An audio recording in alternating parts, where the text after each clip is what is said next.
নিষ্ঠুর এই পৃথিবীতে কেউই আপন না।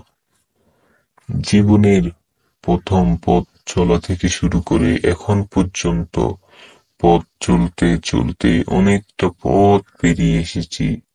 জানি না এই পথ শেষ কোথায়।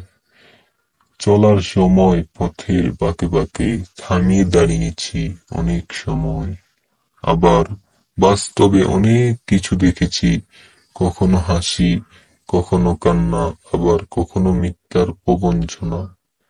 বাস্তব জীবনের সাথে এগুলি খুবই পরিচিত।